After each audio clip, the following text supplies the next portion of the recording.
मिंबर की तरफ इशारा करके कहा इस लकड़ियों के ढेर पे जाकर मैं भी बात करूं। इमाम सज्जाद ने फैसला कर दिया जिस मिंबर पर अहले बैत के खिलाफ बात की जाए वो लकड़ियों का ढेर है। वो मिंबर नहीं है, वो लकड़ियों का ढेर है। मेरा मोहतरम मजमा न जाने कहां कहां से मजलिस सुनने आया है। मैं जल्दी में नहीं हूं और आप भी सुनने के लिए आए। जब मेरे मौला चौथे दौरे हुकूमत में तवज्जो है सरकार दो जहां के बाद जो हाकिम जो हुक्मरान जो शख्सियत आती रही, जो खलीफा आते रहे, वो नबी के जीने से एक नीचे जीना बैठते थे। सरकार यहां बैठते थे, फौरन आने वाले वहां बैठे, फिर वहां बैठे, फिर वहां बैठे, तो आखिरी जीना रह गया था। जब मौलाए कायनात का दौरे खिलाफत और हुकूमत आया तो हजरत ने वहां भी पैर रखा, वहां भी पैर रखा और वहां जाके बैठे जहां नबी बैठे। तो सरगोशियां शुरू हो गई, कानों में बातें शुरू हो गई। मिंबर के साथ ही हजरत अम्मार यासिर बैठे थे, थके हुए तो नहीं है आप। मिंबर के साथ ही हजरत अम्मार यासिर तशरीफ फरमाते। मौला ने झुक कर देखा और फरमाया अम्मार ये क्या बातें कर रहे हैं। तो हजरत अम्मार ने फरमाया मौला ये आपस में कह रहे हैं आप वहां बैठ गए जहां नबी बैठते थे। मेरे मौला ने सुनकर खुतबा शुरू किया। खुतबा देते देते फरमाया और वो बात जो तुम सोच रहे हो, इनायत आपकी तवज्जो, और वो बात जो तुम सोच रहे हो, माहा से हिलाबाद, इन लकड़ियों का ढेर क्या है, अना राके वो फिर नबी,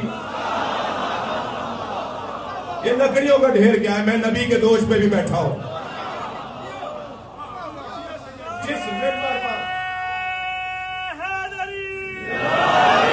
जिस मिंबर पर अल्लाह की नाराजगी की बात की जाए, जिस मिंबर पर मखलूक को राजी करने के लिए खिताब किया जाए, थक गया आप नहीं।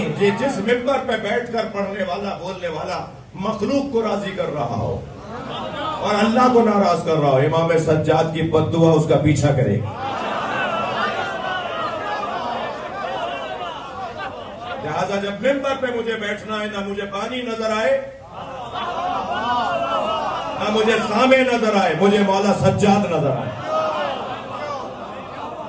तब तो मैं अपने मौला को राजी करने के लिए बात करूंगा। और अगर मैं बानी को राजी करने के लिए, अगर मैं सामे को राजी करने के लिए और इससे ज्यादा बालातर बात कर दूं, हम जमीन पर बैठने वाले लोग हैं, हम फकीर लोग हैं। अल्लाह जिसकी तनख्वाह मिसाल 40 लाख रुपए है, अल्लाह उसे भी फकीर बनाए। बोलो इलाही आमीन। फकीर मांगने वाले को नहीं कहते, फकीर उस पैसे वाले को कहते हैं जो पैसे के घेर में ना हो, जो पैसे के चक्कर में ना हो, जो पैसे का मुहताज ना हो।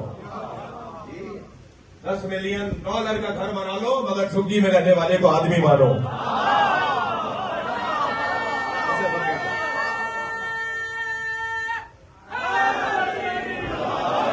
करोड़ों रुपए की गाड़ी में बैठो मगर साइकिल पर जाने वाले को इंसान मानो। यह है फकीरी। मजलिस में सब जूतियां उतार के बैठे हैं या नहीं? सब बोल नहीं रहे, कोई पहन के आया है क्या? हम सब जूतियां उतार के बैठे हैं ना। हम मजलिस में जूतियां उतार के आते हैं ना। मौला अली ने जूतियों का नाम दुनिया रखा है। हम अपनी दुनिया बाहर छोड़कर आते हैं। कोई कुछ भी होगा इमाम बारगाह के बाहर, लेकिन जैसे ही मजलिस के अंदर आया फकीर हुसैन है। तवज्जो कर लिया हो रात में। मैं बहुत जल्दी नतीजा खेज गुफ्तगू आपके सामने कर रहा हूं। हज़रत फरमाया या यज़ीद, मेरा लाल बेटा, अली अली अली अली अली अली अली अली।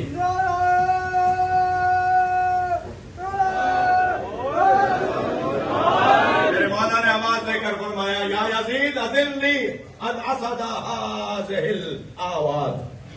यजीद मुझे भी मौका दे, मैं इन लकड़ियों के ढेर पे जाऊं।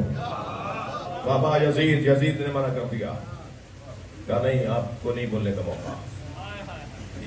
मेरे मौला ने फरमाया अज़िल्ली अन असद हाज़िल आबाद, मुझे भी इस लकड़ी के ढेर पे जाने दे। फअतकल्लमु बिकलिमातिन लिल्लाहि फीहिन्ना रिज़ा व लिहाउलाइल जुलसा फीहिन्ना अज्रुन व सवाब। मुझे भी बोलने का मौका दो और मैं वो बात कहूंगा जिससे मेरा अल्लाह राजी है, और मैं वो कहना चाहता हूं जिससे इन सुनने वालों को अजर व सवाब मिलेगा। मेरे मौला ने वहां बैठे लोगों को अजर व सवाब की पेशकश की, उसी वजह से तो वो बोलना शुरू हो गए कि यजीद बोलने दो। वही मजमा बोलना शुरू हो गया, यजीद बोलने दो। पहले तो उसने इनकार किया, नहीं बोलने नहीं दूंगा। मजमा बोलने लगा, इन्हें बोलने दिया जाए।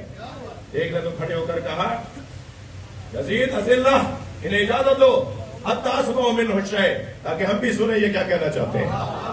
जब मजमे ने बार बार कहना शुरू, सुन रहे ना आप, जब मजमे ने बार बार कहना शुरू किया कि इन्हें बोलने का मौका दिया जाए, देखो ये क्या कहना चाहते हैं, बोलने का मौका दिया जाए। तो एक मर्तबा यजीद ने क्या कहा वो सुना देता हूं। और याद रखिए, फजीलत है ही वो जिसका इकरारी दुश्मन हो जाए। यजीद ने जब आवाजें आने लगी, यजीद बोलने का मौका दो, तो सुनेंगे क्या कहा। कहता है इन असअदा हादल मिंबर, अगर ये इस मिंबर पे चला गया, लम यंजिल इल्ला बिफजीहती व फजीहत आला अबी सुफियान, तो ये उस वक्त तक नहीं उतरेगा जब तक मुझे और मेरे खानदान को ख्वार न कर दे। सलावत पढ़े मोहम्मद और